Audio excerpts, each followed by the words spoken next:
Alright, this is an install video for how to install the Tekonsha P3 trailer brake controller in a 2014 Toyota Tundra. Let's go.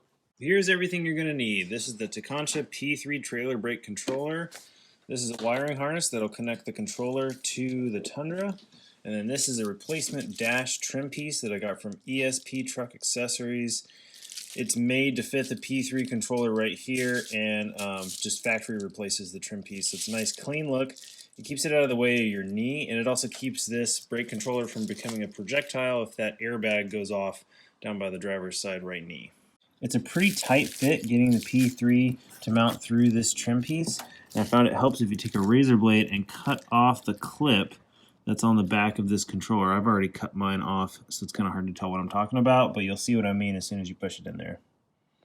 The instructions that come with the ESP trim piece will tell you to put these screws back into the side, and they will go in all the way, so I left them out a little bit to kind of block this thing, and I put a little bit of blue Loctite on them just to keep them from rattling loose. But with those screws sitting behind this piece, and with how flared it is in the front, it can't really go backwards or forwards right now. So even though there isn't a whole lot of material here, it's actually pretty secure in this trim piece, and it's not going to move around. Alright, to install this thing, first take out the door sill piece. It just pops right out, and then take out this kick panel, which will pop out from two locations after you remove the plastic screw with a bolt that goes through this hole. Next, remove the two 10mm bolts, one on the left side and one on the right side.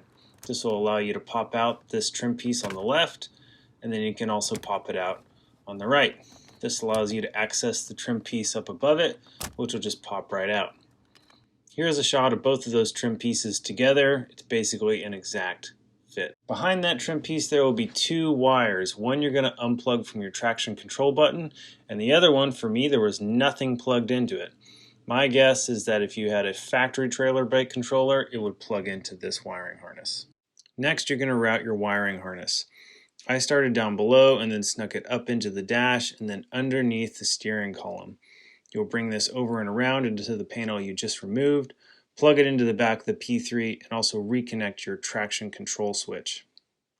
Once that's done, you can push this trim piece back into place.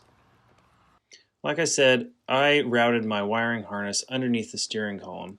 You want to make sure that this doesn't interfere with the steering column, especially as the steering wheel might get adjusted up and down. So I brought my wiring harness over to this other bundle of wires and zip tied it to this just to keep it out of the way. The hardest part of this whole thing is finding the connector that you're going to plug your new wiring harness into. Underneath the kick panel that you removed, there's a whole bunch of wires and a fuse box. What you're looking for is a connector that's taped to another bundle of wires. It's the female end of this connector, so you have an idea of generally what you're looking for. If you can find that fuse box and move towards the firewall, you should be able to see it. It's probably going to be electrical tape to another bundle of wires like you can see here. You'll probably have to remove the tape that's holding the existing connector in place so you can plug your new wiring harness into that connector. The final step is to connect the ground wire. With the wiring harness, there should have been a free white wire. This is your ground. Luckily, there's a very convenient grounding location right here, and this wire is just the right length. Alright, reconnect your battery and you're done. Look at that, super clean install. Hopefully that was helpful. Remember, always hit that dislike button and never ever subscribe to this channel.